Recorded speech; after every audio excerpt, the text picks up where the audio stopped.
Hey, what's going on YouTube? Thanks for stopping by for this video, which is our second of the day. And it's really going to talk about incorporation, right? So how we got into this topic, went back and forth on Twitter yesterday with a couple people that had some questions about incorporation, and it really turned into some lengthy discussion through DM. And since more than one person had that question and more than one person has asked us over time since we've incorporated, basically I just wanted to share this video with you and get the information out there and share my experience with you. Now, I will say this, there is a caveat. I can't guarantee that you're gonna open a successful business. I can't guarantee that I can provide, or the information I'm giving you is adequate to hold up in a court of law, but with that said, I'm just going to give you an honest take of what I've experienced to this point, in the hopes that it can help you determine if you should incorporate, or if incorporation is something that you don't want to do, or if it's something that you want to work towards, because each one of those courses of action could be applicable or appropriate for you and your collecting hobby. So first things first, why incorporate? Well, for us, it was really like this. I'm a third year business student at the University of Arkansas, Fort Smith. And so I'm naturally inclined to be interested in business itself. So that was a reason right there. Number two was I had a collection of football cards spanning over 40 years of collecting. And I knew that, man, football cards were one thing that I was passionate about, and I could stick with it in times of adversity. When the things get tough, or when I'm talking to you guys about $5 and $6 sales days, that passion for the hobby and the product is really what fuels the drive through that $6 sales day and keeps you going to that $70 sales day. So that was another reason. The third reason for me was, if I could combine those two things, I realized that I had a great opportunity to grow and hopefully give back, just like this. I could grow and give back by sharing the experience. And if I stuck it out, I'd come out further ahead. And so now your question might be, well, GK, why should I listen to you? I see you flipping these singles, $1 to $5 singles. I'm not really involved in that. I want to get the PSA Gym Mint 10 Zions, and I want to flip those guys. And that's fine, but by all means, more power to you. I hope you can do that. The reason why, what kind of makes me qualified to say anything is, man, I've done it, for the last 13 months. I've been incorporated as a sports card entity in the sports card game. And, to be honest, when it started out, man, a sale a day was awesome. Now we've got to the point, where we've got 8 to 12 sales, maybe 10 sales a day. And it's taken some time, but the thing of it is that we've been able to stay in the game, right? So what I'm going to tell you may not make you rich. It may complicate your life. That's not the intent. But what I can say is what we've done has allowed us to stay in the game, and it's worked for us to this point. So that's kind of why, and some hidden benefits in that is I think there's some transparency that happens when you're incorporated, that you're going to be more forthright and trusting to your buyers. Also, as a seller, you're going to be more diligent. I'm not going to claim a card or claim a stack in a sale and not pay or not follow through. I've got to do that. A benefit to that is, my account is separate for the business, and that's a legitimate, business operating expense. If I buy a stack of cards to list online, even if they are, a $10 stack, that's a legitimate business expense. That's how I explain that transfer of capital from, expense to inventory or asset class. So, those are some of the things. And it also allows, like we create content on, Instagram, Twitter, social media. So any of the intellectual property is also kind of covered under that incorporation. So those are some kind of things to think about. If you prefer just casually selling a card here and there to cover expenses for your hobby, or just to help out other collectors, that's fine. You might not want to incorporate. But if you're running breaks, if you're running razzes, here's the thing that really clicked it for me is, PayPal and eBay will send you that 1099 for 20,000 in sales or 200 transactions, right? Well, man, we're like last month we averaged 300 transactions. So even though we didn't reach the cash threshold, we reached the transaction threshold. So we're going to get that 1099 regardless. And to help offset some of that tax liability that we would see at the end of the year, it just made sense to incorporate, especially at this point. So those are some reasons why. Now, you might say, what do you got to do to incorporate? Well, first things first, man, you got to come up with a name for your corporation.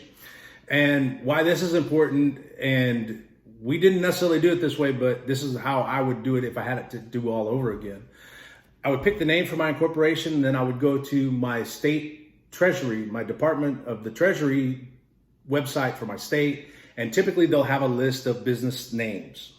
And you enter the name you want into that list and do a search. And if anything comes up similar, they may strike your name. So what happened to me was I chose a name, I did the paperwork, got an EIN, I did about 5 or 6 steps, and then found out, hey man, you can't use that name, you've got to get a new name. So then I had to basically do the whole process over, which was kind of a pain in the rear end, but at the same time, man, I was able to do all of it in less than 72 hours just by sitting down and doing it. So, that's what I did. But you've got to pick a name. Then if your name's approved, go ahead and go to the Department of the Treasury, the federal site, and register for an EIN in that name. And they'll assign you an EIN for that name. And then go back and then complete the registration for your LLC on that Department of Treasury website. And there's nominal fees. I think it cost me $180 total. So like it was $120 for the filing fee for the LLC for that year.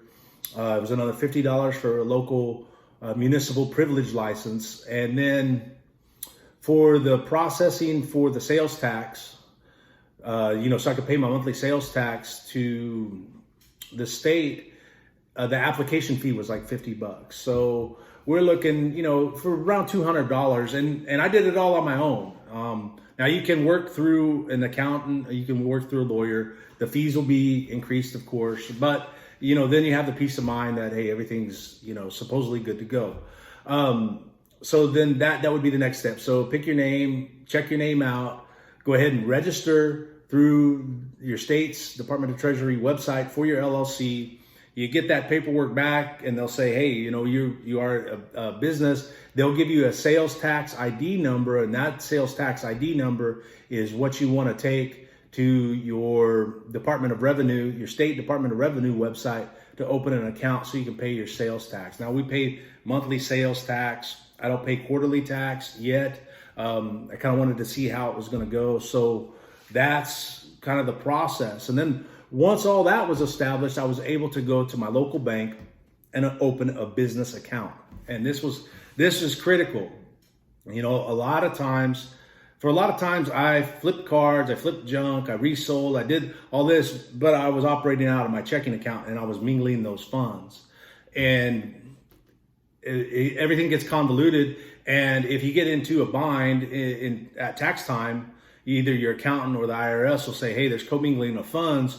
We're not going to authorize those expenses, so everything becomes a tax liability at that point. So that separate account, but in order to open that business account, I had to have a page of the meeting minutes. Like I had to write, hey, this corporation, Nepesis LLC, doing business as 45 by 5 sports cards, has decided to open a business checking account. And I had to give that to the bank. And then I had to give him my LLC certificate. I had to give him my EIN certificate. I had to give him my privilege license. All three of those things, all ducks in a row. And then they opened a business account, gave me a credit card, checks, and et cetera. Now, what's cool about that is I can use that business account to make sports card purchases. Now, that doesn't mean I can fill my collection up with all kinds of hits and it's tax-free. It didn't necessarily work like that.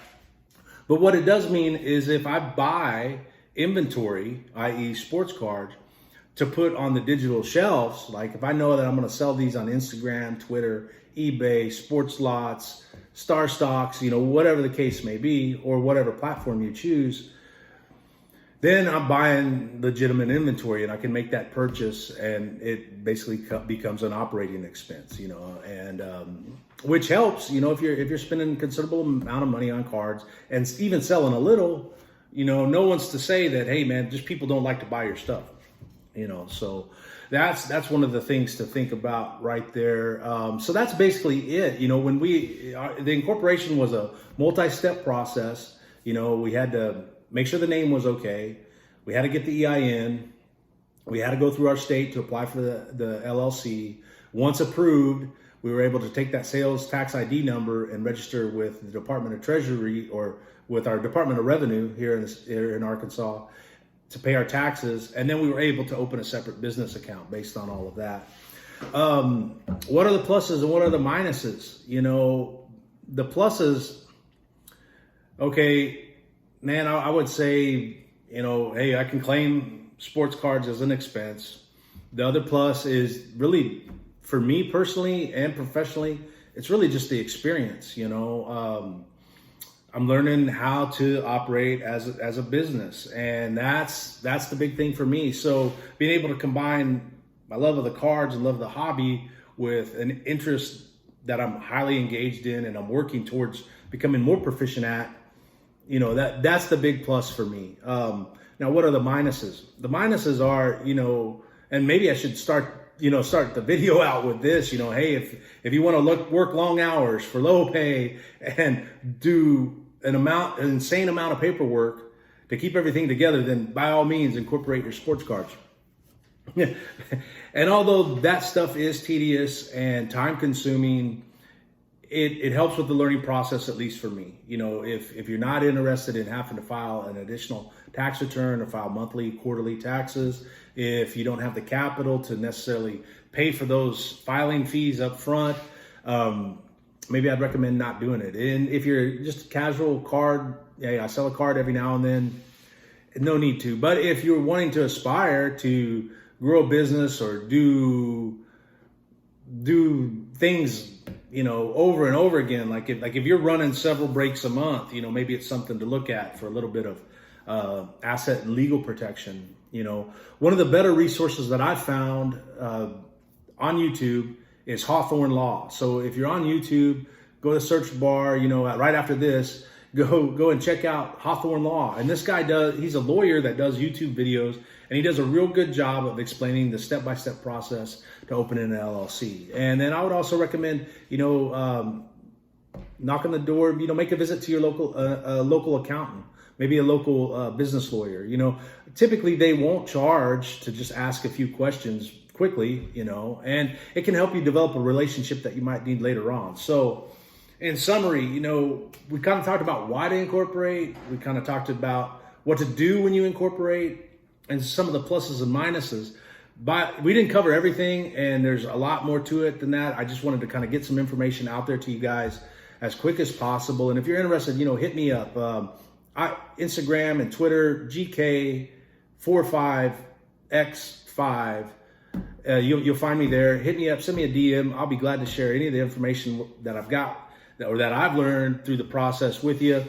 And that's really all I can do, and wish you good luck. Hopefully you can use some of this information to improve either your sales, your business, or most importantly, your enjoyment of the hobby. So that's all we've got as far as incorporation for right now. Hopefully that helps to answer any of the questions you may have, and hit us up anytime. Till then, keep living the hobby high life, and we'll do the same.